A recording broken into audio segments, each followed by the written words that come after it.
Oi, gente, bem-vindo ao Argonautas. Opa, não é Argonautas não, Argonautas é o podcast que eu, Fernanda e André fazemos aí quase toda semana sobre educação e temas afins. Assiste lá. Uhul. Fiz uma propagandinha, agora vamos para aula, né, gente? É aula. Ah, senhor, não é aula, não é aula, é vídeo aula. Eu não consigo me lembrar, tá bom. Acontece. Opa, tem alguma coisa desabando aqui. Vou deixar isso na edição final que eu acho que tá legal. Gente, vamos começar um outro assunto, tá? O assunto hoje vai ser dilatação. Dilatação. Esse é um tema bem tradicional da termologia. Ele pode até ter umas equações um pouquinho mais complexas, a gente vai ver aí como é que lida com elas, mas a ideia básica do conceito de dilatação térmica, tá? Térmica, talvez seja importante frisar isso. A ideia básica do conceito de dilatação térmica é simples. Primeiro, né, deixa eu explicar por que eu frisei esse térmica aqui. Porque corpos podem, por exemplo, aumentar de volume por diversas razões. Por exemplo, você pega um balão e sopra lá o balão, ele aumenta de volume. Isso é uma dilatação para aumento da massa ali dentro, né, do balão, aumenta a pressão. Isso não é uma dilatação causada pelo calor. A mesma coisa, né, você dá uma pancada com o joelho em algum lugar, o joelho né, fica imenso. Novamente, isso não é uma dilatação causada pelo calor, né? Não é um aumento das dimensões do corpo, porque o corpo recebeu calor. Ou, né, você pega um chiclete, né, estica. Novamente, essa é tração mecânica. Não é o corpo recebendo calor e aumentando de tamanho. Mas, quando você pega um termômetro, aqueles termômetros velhos, acho que ninguém nem mais usa isso, mas tinha aqueles termômetros de mercúrio, que mercúrio, aliás, é um líquido prateado, tá, gente? Quando você vê esses termômetros de geladeira, assim, lembrança de Caldas Novas, que aí tem um termômetro lá com líquido vermelho ali dentro, aquilo geralmente é querosene ou álcool. O termômetro de mercúrio, ou esses, né, mais baratos, querosene e álcool, funcionam da mesma forma. Você bota lá embaixo do braço, não sei o que tem que colocar embaixo do braço, sério. Tá? Em filme norte-americano, a gente sempre vê os caras botar na boca, né? Assim, mas tudo bem, enfim. A pessoa bota lá debaixo do braço, coisa e tal, fica esperando. Depois de um tempo, ela vê que o líquido, né, tá se deslocando ali dentro do tubinho, tá chegando a uma posição maior, tá aumentando de volume. Isso sim é um exemplo de dilatação térmica. O mercúrio, o querosene, o álcool, seja lá o que for, recebe calor de você ou do ambiente e aumenta de volume. E por que ele aumenta de volume? Corpos, como a gente já discutiu aí na aulinha, aulinha, videozinho sobre gases, corpos são formados de moléculas, né? Moléculas. E essas moléculas estão aí, a princípio, em constante movimento.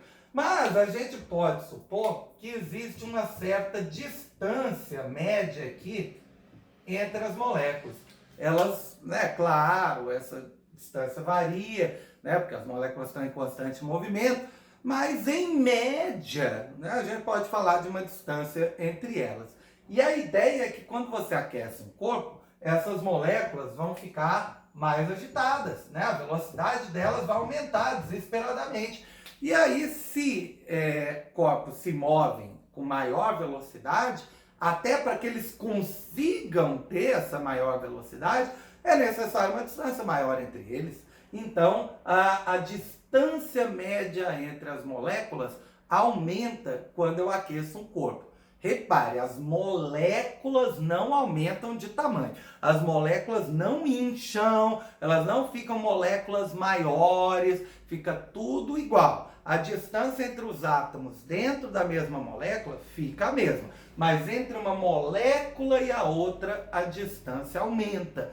E é isso que produz a dilatação. Então você pega, por exemplo, o líquido dentro de um termômetro, ele recebe calor, as moléculas se agitam e precisam de maior espaço entre elas, ou seja, o volume aumenta. O termômetro é um exemplo bem tradicional, mas não é o único exemplo, não.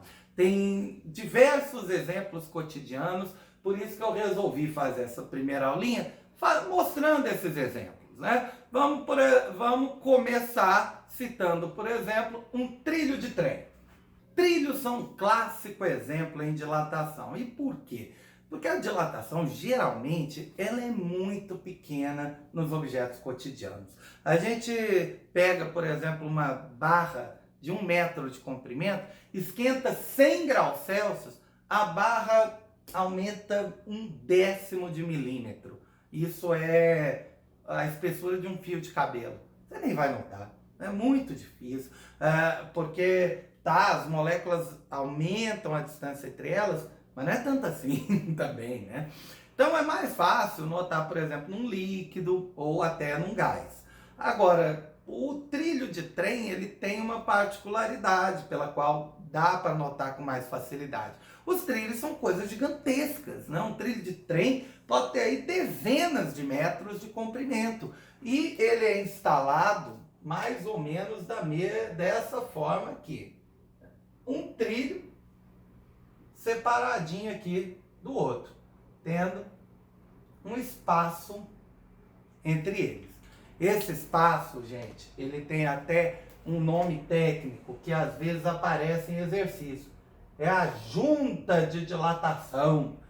Antes das pessoas usarem nomes bonitos como articulações para o cotovelo ou o joelho, né, o pessoal falava que tinha dor nas juntas, né? As juntas são literalmente essa região que conecta, por exemplo, o fêmur com a tíbia, né? No caso da perna, né? Ou conecta o osso do bíceps com o tríceps. Nossa, o osso do bíceps com o osso do tríceps, piedade! Vou deixar isso só porque é engraçado, porque é apavorante. Bíceps e tríceps são conjuntos de músculos, tem nada a ver com osso, senhor piedade, é o conjunto do braço com o antebraço, tá? Que é conectado aqui, por exemplo, pela junta, né, do cotovelo. Então, a junta aqui seria o local onde os trilhos, né, se conectam.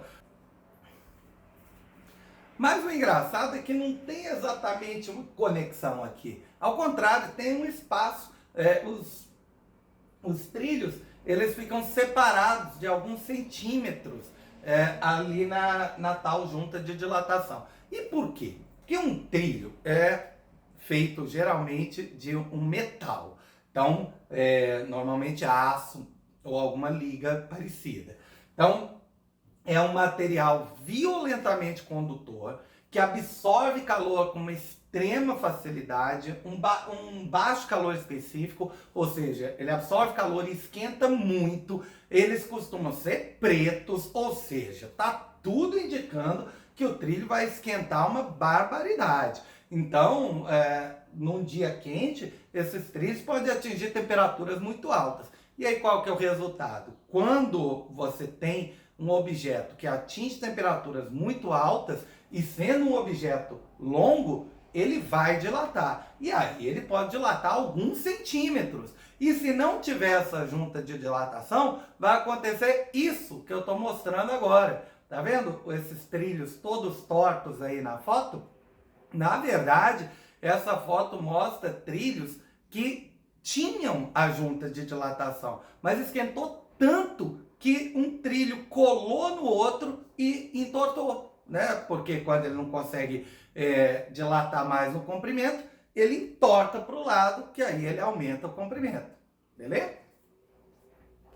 Um exemplo mais próximo da nossa realidade porque a gente não está exatamente andando sobre trilhos de trem todos os dias, né?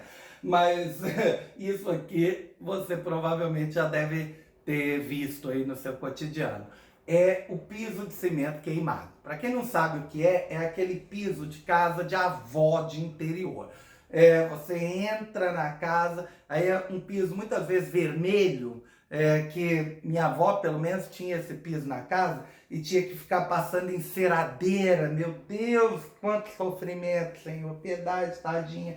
Aí, para deixar o piso lustrado, né, brilhante. Isso é um piso rústico, é fácil de fazer, tem esse nome cimento queimado, que obviamente a base é cimento.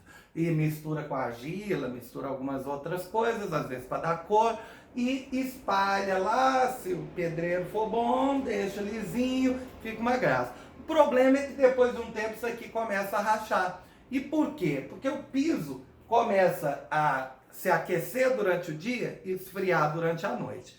E se a pessoa não deixou nenhuma junta de dilatação, o que vai acontecendo? Aquece durante o dia. A tendência é expandir para os lados. Mas e se não tiver jeito de expandir?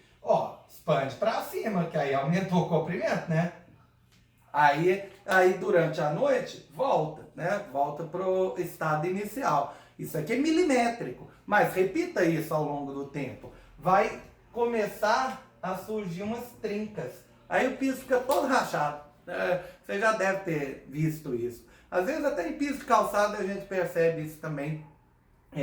Mas nesse caso aqui, é só a dilatação e a contração. Esse resultado aqui, o resultado dessa dilatação e contração vai rompendo, né, o coitado do piso. E, né, se você não deixa a junta de dilatação, a natureza cria a junta de dilatação para você, né, mas não é da forma mais inteligente. Um outro exemplo bom também de dilatação no cotidiano é ponte. Vamos pegar a ponte JK como exemplo. Ó, que beleza a ponte JK, né? Copiada de uma ponte na China ou no Japão, não lembro exatamente da onde, mas é bonita. Eu gosto da ponte JK, né? Uma gracinha. Há um tempo aí atrás, recente, saiu na mídia que uma parte da junta de dilatação da ponte JK tinha caído. Dá para ver aí na foto que eu estou colocando agora. Por quê? Essa ponte, gente, ela é a maior ponte aí do Distrito Federal, é uma das maiores do Brasil até. A maior mesmo é no Rio de Janeiro, né? Aquela monstruosidade da ponte Rio-Niterói, construída lá no governo da ditadura, né? Só dinheiro infinito que foi gasto naquilo ali. Uma ponte de 17 quilômetros. A daqui foi construída nos anos 90, foi inaugurada em 2002, eu acho, tá? Ela tem 1.200 metros, é muito metro, né? É um comprimento muito grande. E aí, a ponte ao longo do ano, ela pode se dilatar coisa de 50 centímetros, né? Como um todo. É claro que você não pode pegar a ponte, né? A ponte JK, deixar um espaço de 50 centímetros entre ela e, por exemplo, a rodovia, né? Imagina, né? Isso é o tamanho de um pneu. Então não dá para deixar. Então é necessário pegar essa junta de dilatação, esse tanto que ela vai dilatar, e colocar em alguns pedaços menores, né?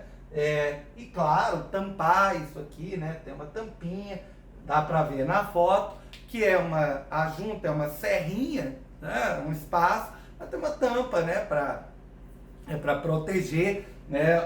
A estrutura da ponte. Então teve uma dessas tampas que caiu aí e inspirou que isso já estava passando da hora de fazer uma reforma. Porque é muito perigoso, né, se essas juntas param de funcionar. A mesma coisa que eu mostrei com o trilho, eu falei para o piso de cimento queimado, pode acontecer com uma ponte também. E não é muito interessante uma ponte ter falhas na estrutura, tá?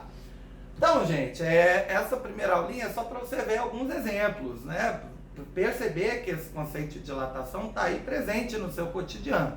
Na próxima vídeo aulinha, eu vou mostrar a equação. Yes! Equações! Beijo!